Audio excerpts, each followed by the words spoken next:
Olá, alunos de gestão de projetos. Estamos aqui novamente de volta para a nossa próxima videoaula, número 6, onde nós queremos estar conversando com vocês sobre a concepção do projeto propriamente dito.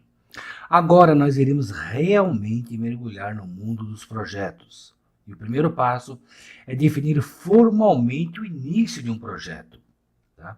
Os objetivos e princípios que regem o gerenciamento de projetos e que serão discutidos aqui nessa aula e nas próximas serão úteis para todos os projetos que você vai gerenciar ou dos quais você vai participar como membro do time.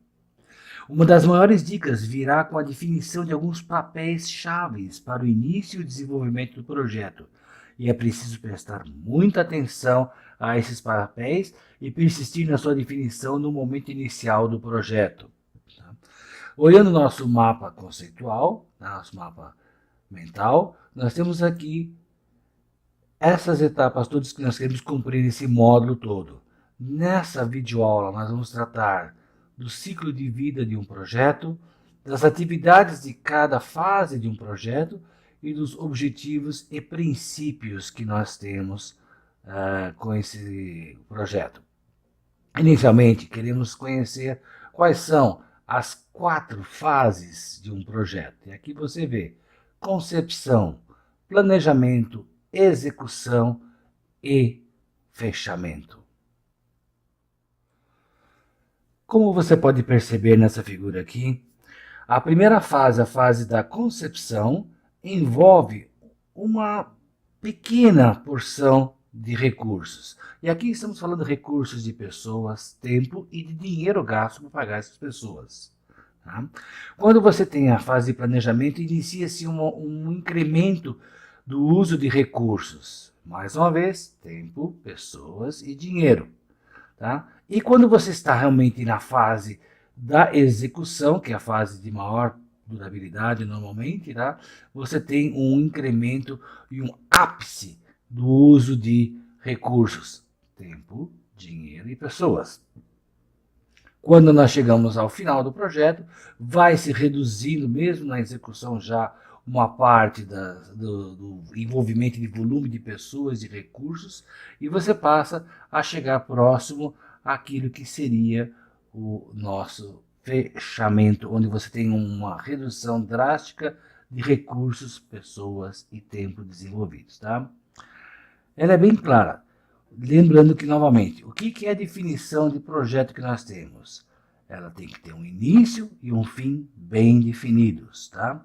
Isso nos leva a identificar um ciclo de vida para os projetos. Eles iniciam com poucos recursos, como você viu aqui na sua estruturação, e esses recursos crescem à medida que essas áreas e ideias são amadurecidas e as ações passam a ser mais efetivas, e diminuem à medida em que os objetivos do projeto começam a ser definidos. Tá?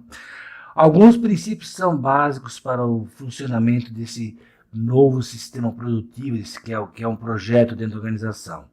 E esses papéis, especialmente nesse início e fim, devem ser bem definidos. Assim, esse ciclo também deve lembrar vocês um pouco o ciclo de vida de um produto que vocês devem ter visto em marketing, mas não vamos fazer uma analogia perfeita, porque você tem os termos são diferentes, e isso pode, em alguns momentos, trazer certas confusões. E trazem certas confusões, inclusive, para a interpretação em concursos públicos, por exemplo. Vejam que aqui, na execução, alguns concursos públicos tratam o ciclo de vida de projeto não como 4 fases, mas como 5 fases.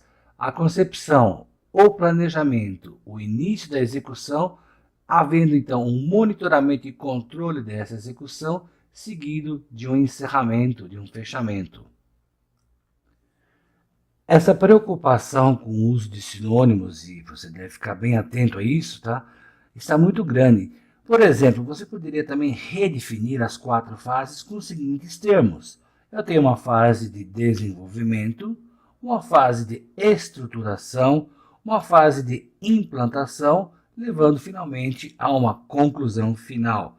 Mas, mais uma vez, como eu já falei, isso tudo são sinônimos, então você tem que estar bem atento quando você for fazer alguma coisa em concurso público ou na empresa que você for trabalhar, que de repente eles podem usar termos um pouco diferentes daqueles que você está tendo aqui nesse treinamento. Uma das causas também de você encontrar tantas diferenças conceituais ou de sinônimos e tudo mais, está na interpretação das coisas. E você está vendo agora aqui na sua frente um modelo, uma ilustração gráfica, tirada da página 18 do livro do PMBOK, versão 6, tá? Onde nós queremos mostrar a interação do conceito de ciclo de vida de produto e grupos de processos. Então, é preciso distinguir o que é um processo de um projeto. Projeto, anota aí no seu caderno, é uma sequência coordenada de atividades com o objetivo de produzir um dado resultado. Repetindo, é uma sequência coordenada de atividades com o objetivo de produzir um dado resultado. O processo é repetitivo, é aquela rotina. Lembra que nós falamos nos modos iniciais sobre a diferença entre rotina e projeto? Praticamente você pode pegar a rotina e falar que ela é processo, tá bom? Então, mais uma vez, processo é repetitivo e gera o mesmo produto várias vezes. E projeto? Qual é a definição? Essa já está bastante repetitiva nas aulas, mas vamos continuar falando. O projeto acontece em um período determinado de tempo para gerar um produto, um resultado, tá? Único, com um período, em um período único de tempo. Ou seja, não se repetirá várias vezes. Quer dizer, é uma transformação, uma fase de pular de um estado inicial para o estado final. Ou seja, uma situação antiga é abandonada, cria-se uma nova situação, um novo processo, por exemplo. O processo antigo é abandonado, ele é desativado e cria-se um processo novo com o qual se espera terá-se maiores benefícios. Lembrando então que processos são permanentes, corresponde à forma pela qual a organização funciona, pela qual a organização agrega valor aos seus clientes e cumpre a sua finalidade como organização, rotineiramente. É repetitivo e padronizado em passos, gerando os mesmos produtos várias vezes. Já projetos, mais uma vez, são conduzidos com um fim específico, têm início e fim determinados. São executados para produzir uma ruptura com o status quo. São pontuais e buscam, em última análise, melhorar os processos de rotina. Um bom resultado de um projeto deve deixar sempre uma herança na forma de uma melhoria de um processo que é rotineiramente repetido. Tá? A gestão de projetos deve considerar a garantia da internalização e a perenização. Olha, que palavras difíceis, né? Garantia da internalização, ou seja, vai ficar dentro da empresa, vai ser executado aquilo que foi gerado como projeto e vai garantir a sua perennização. Opa, o que é isso? Perene significa eterno, significa ficar para sempre, tá? Ok? Ou seja, não é uma coisa que vai fazer uma vez só e depois vai se desativar e voltar para o velho processo, tá? Então, tem que garantir a perenização dos resultados desse projeto. E um projeto deve gerar melhorias na rotina que perpetuam os ganhos do projeto para a empresa. Portanto, um projeto tem que estar conectado aos processos da organização. Voltando ao esquema aqui do PMBOK, você está vendo aqui que essa parte de cima aqui é considerado o ciclo de vida do projeto. Tem um início, uma organização e preparação, é feita a execução e aí se conclui, se termina o projeto. Essa parte aqui também é também chamada de modelo genérico do ciclo de vida de um projeto no manual do PMBOK, tá? E você percebe que aqui embaixo existem grupos e processos. Existem processos que vão atuar em cada um deles aqui, tá? Subordinados às 10 áreas de conhecimento. Vamos conhecer primeiramente quais são os grupos de processos para você perceber como que, inclusive, muitas vezes em concurso público se faz uma confusão entre processo e projeto. Quais são os grupos de processo? Há o processo de inicialização, Há um processo que você planeja, está muito parecido com o de cima, não está? Processo de execução, propriamente dito, processo de monitoramento e controle e processo de encerramento. Tá? E você pode perceber que normalmente você tem uma grande flutuação vindo sempre de cá para lá, ou seja, da esquerda para a direita. Sendo que depois do processo de monitoramento você tem normalmente uma realimentação para ver se você vai replanejar ou se você vai melhorar a execução. Ou seja, essas áreas de conhecimento agora seria bom você também conhecer. Então, vou sair da página 18 do manual do PMBOK e vamos partir para uma nova página, página 25. E eu convido você junto, vem. Como já citei, estamos agora na página 25 do manual, verificando essa representação gráfica, onde aqui na coluna você tem os grupos e processos de gerenciamento de projetos, os processos em si, tá? E você tem aqui as áreas de conhecimento, as quais eu quero apresentar. E no meio do cruzamento entre elas, você tem o que cada grupo deve estar tendo de execução. E você tem eles numerados aqui. Essa numeração é proposital, ela segue uma ordenação que está no guia do PMBOK, do PMI, ok? Primeiramente, o grupo de integração do projeto, tá? E aqui estão todas as atividades que ele vai executar esse grupo. Depois, o gerenciamento do escopo do projeto, que só atua nas tarefas de gestão de grupo de processo de planejamento e de grupo de processo de monitoramento. Igualmente, você tem o gerenciamento do cronograma do projeto. Repete isso também para o gerenciamento dos custos do projeto. E você terá o gerenciamento da qualidade do projeto, onde aí também vai, inclusive, incorporar atividades do grupo de processo de execução.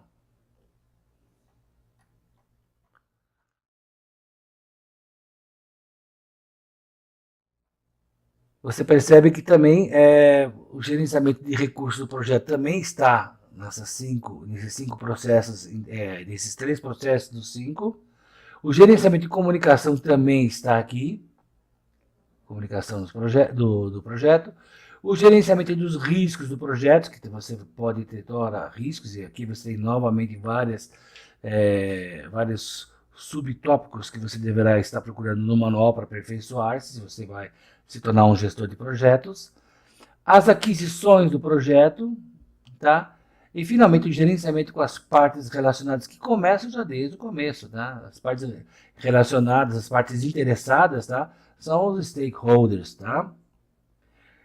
Dá uma olhada nisso na página 25, dá uma aperfeiçoada aqui, porque vamos voltar agora às fases do projeto como um todo. Ou seja, queremos nos ater não aos processos, mas queremos nos ater àquelas fases do projeto que você viu, aquelas 4 fases iniciais. As atividades típicas da primeira fase do projeto são essas que estão aqui listadas. Vamos dar uma rápida lida com você. Identificação de necessidades e oportunidades que surgiram. Tradução dessas necessidades e oportunidades em um problema. Equacionamento e definição desse problema. Determinação dos objetivos e metas que devem ser alcançados com esse projeto. Análise do ambiente do problema. Em que nós estamos contextualizados, por exemplo, né? Análise das potencialidades e recursos disponíveis. O que eu tenho na minha mão? O que eu posso ter na minha mão se eu contratar e tudo mais? Avaliação da viabilidade e da conclusão desses objetivos. Vou conseguir chegar lá ou são objetivos irreais que não tenho como alcançar? Estimativa de recursos necessários. Eu tenho que, nessa fase, ter uma ideia de qual é o volume de recursos que eu estou falando. Estou falando de um projeto de R$ 1.000 ou de R$ 1.000.000? Ou de R$ 1 bilhão? Depende do contexto que você está.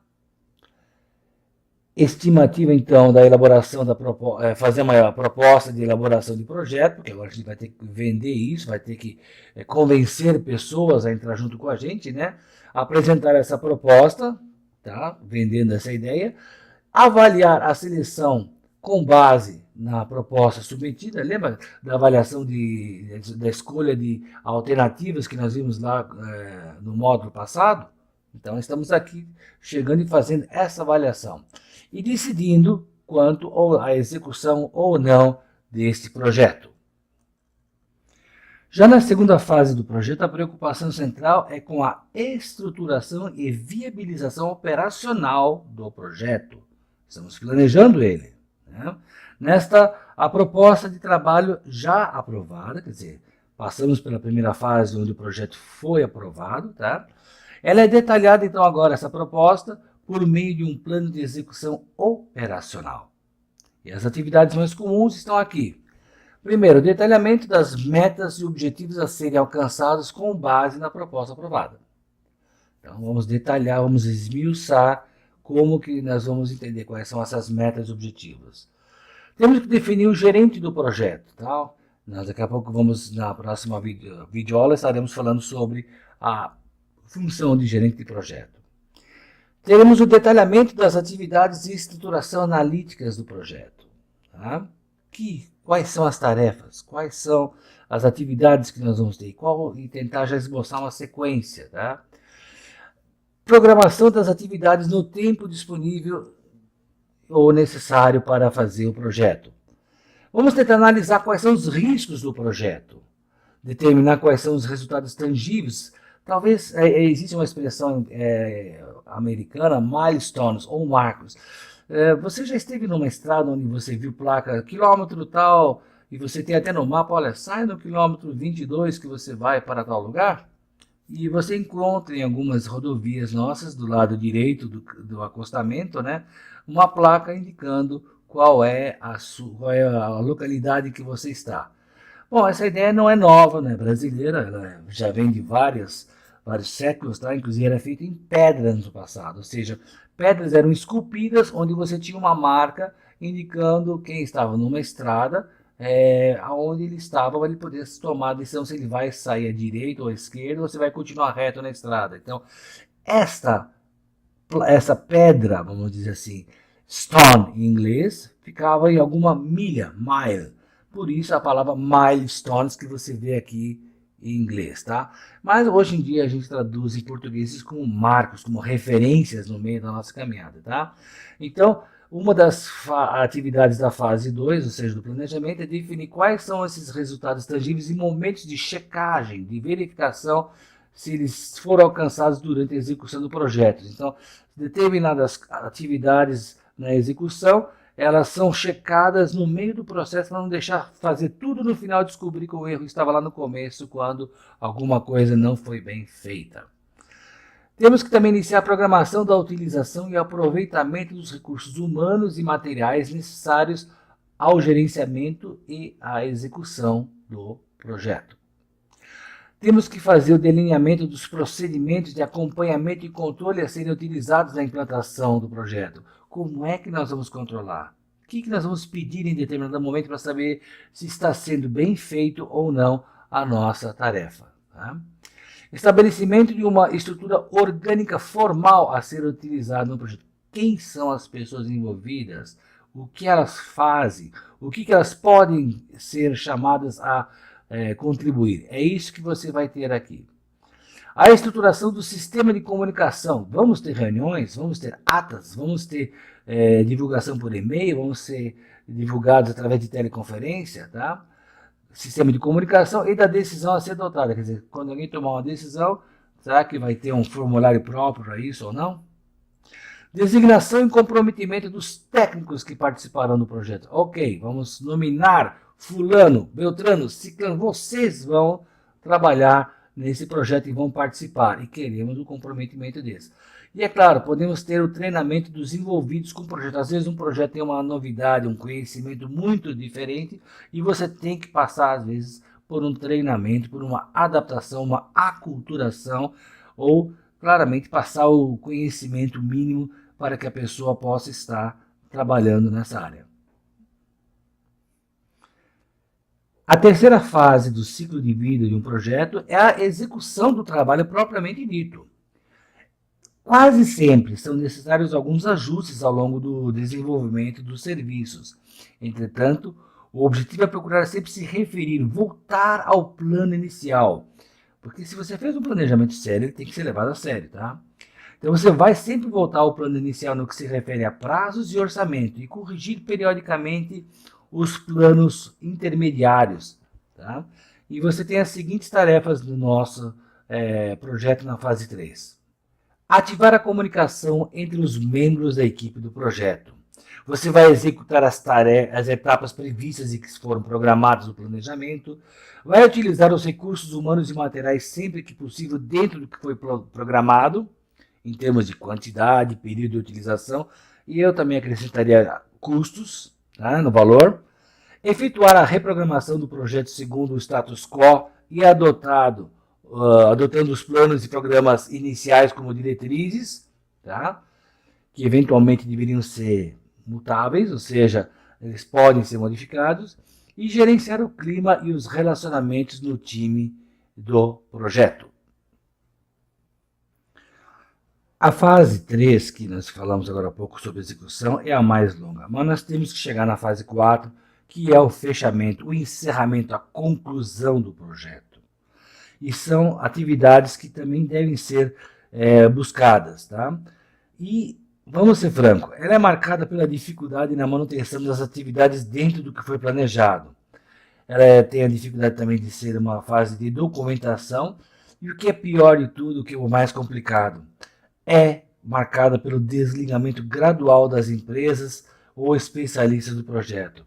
Não vamos ter ilusão, contratamos especialistas, contratamos empresas que querem, que precisavam vender seus serviços. E agora eles já terminaram a sua participação no projeto. É hora de desligá-los. Nós verificaremos mais tarde que isso pode ser uma situação meio que dramática em alguns momentos, tá? Eu propriamente já vivi isso, porque eu também era um terceirizado em alguns projetos, e sei que realmente você cria um clima de ansiedade muito grande para o ser humano que está envolvido nisso. Mas vamos ver quais são as atividades da fase 4, ou seja, da fase de encerramento.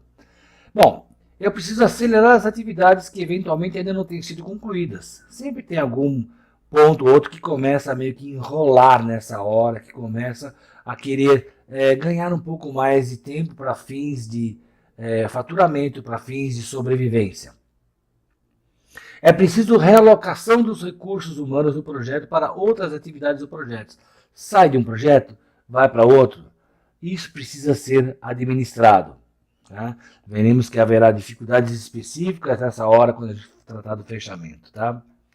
Temos que elaborar a memória técnica do projeto. Tá? Uma memória técnica, porque um projeto é sempre único, tudo bem.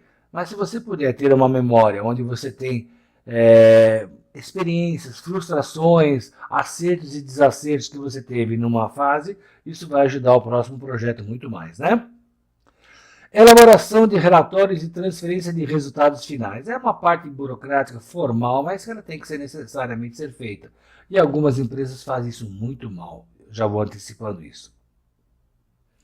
Emissão de avaliações globais sobre o desempenho da equipe e os resultados alcançados.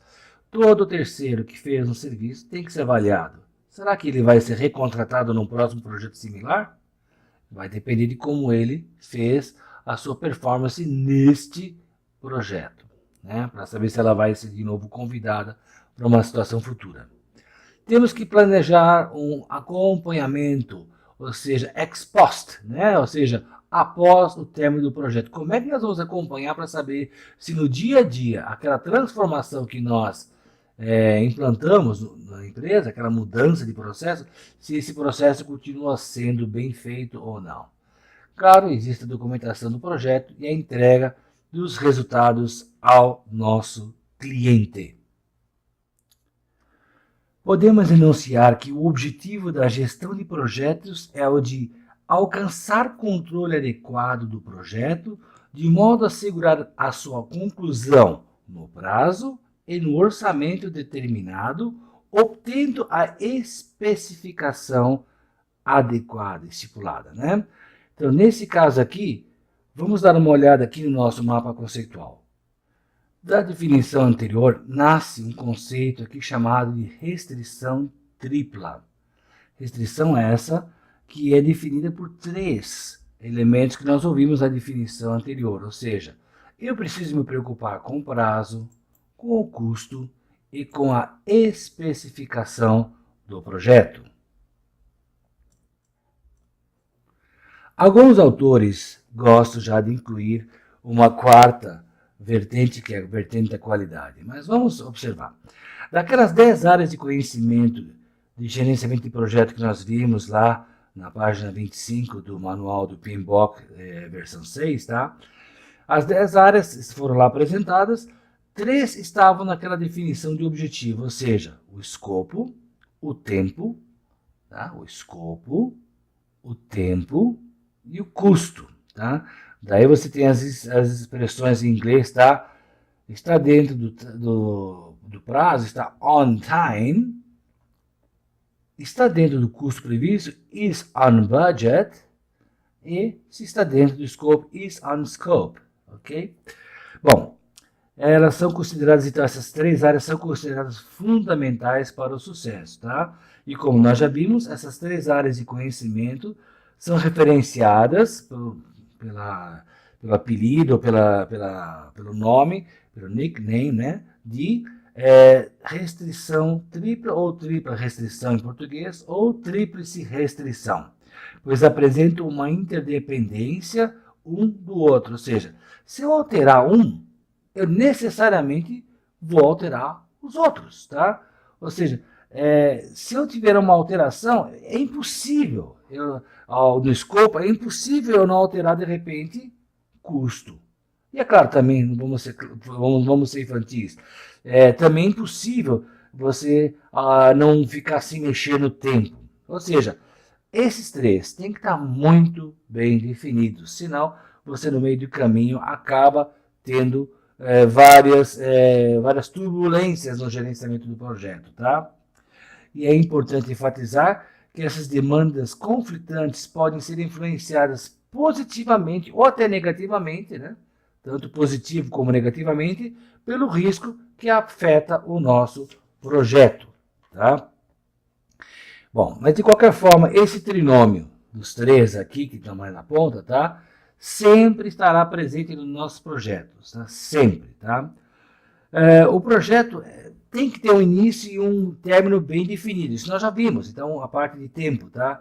Para cumprir com precisão todos os seus prazos, vamos dizer assim, para cumprir com precisão todos os seus prazos é um dos fatores que avaliam um bom desempenho ou não na condução de um projeto, ou seja, cumprir prazo talvez seja a primeira coisa que é olhada na gestão de um projeto, tá?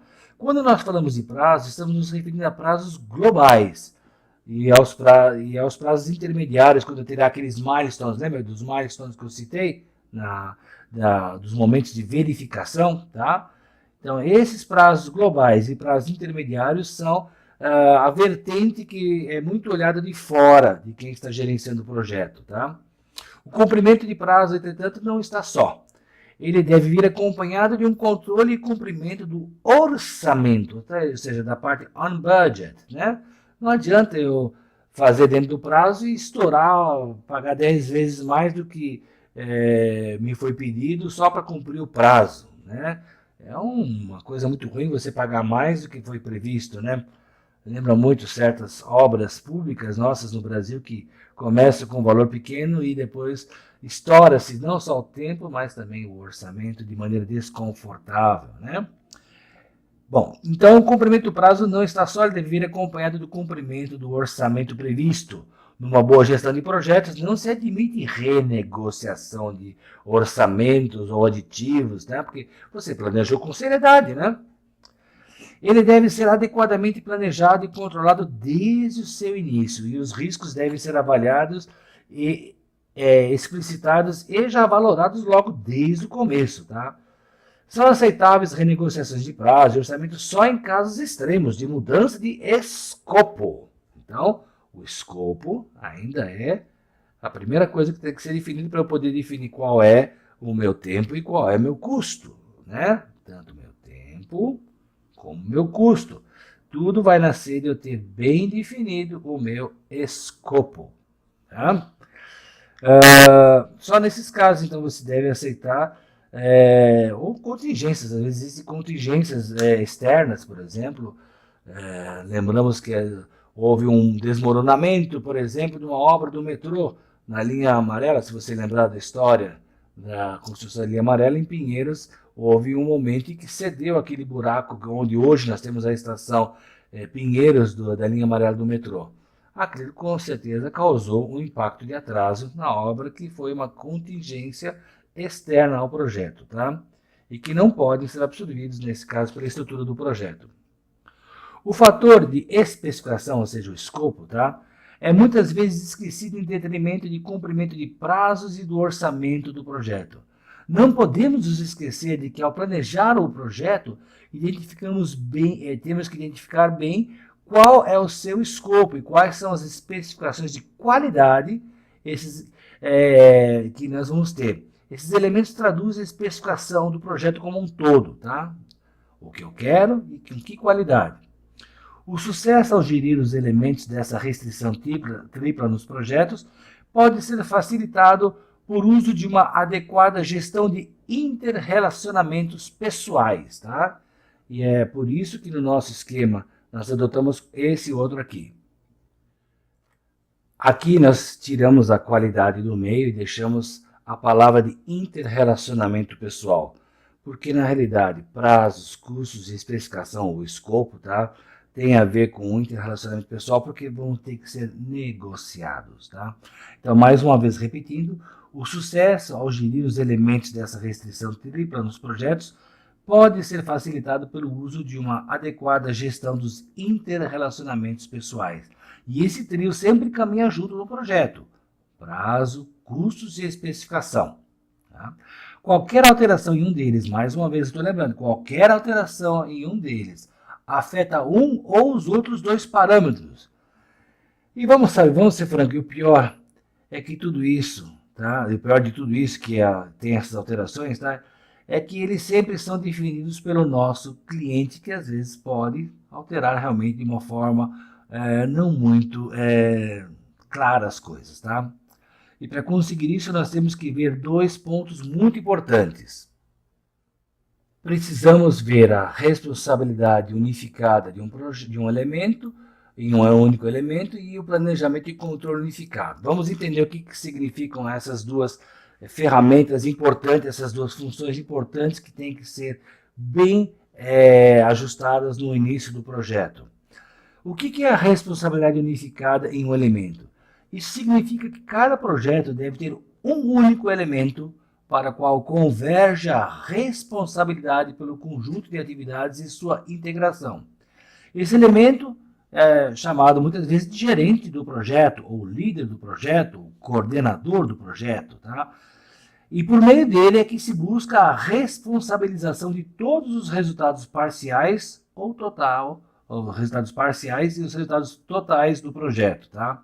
O gerente do projeto passa a ser o elemento centralizador das negociações e comunicações com o cliente e com o patrocinador do projeto e entre as pessoas da equipe do projeto. E esse gerente de projeto que nós vamos estudar na próxima videoaula com mais propriedade, tá? Ele vai conseguir isso com tantas pessoas, não porque ele seja onipresente ou ele faz tudo. Ele vai ter um processo de delegação, através do qual ele pode multiplicar o seu papel no interior do projeto. Com esse planejamento e controle unificado, o que nós queremos aqui? O enfoque é que cada projeto deve ser planejado e controlado como um todo. Isso significa que uma visão do projeto deve contemplar e abranger todas as áreas funcionais envolvidas ao longo do projeto. Esse planejamento deve contar com a participação de especialistas que identifiquem as suas participações específicas no projeto e comecem a comprometer-se com os resultados parciais que conduzirão aos resultados globais, no que tange a prazo, custo e escopo do projeto. Tá? Bom, fizemos essa apresentação inicial. E eu convido você para a nossa próxima videoaula, onde nós vamos começar a trabalhar a definição de papéis dentro do projeto.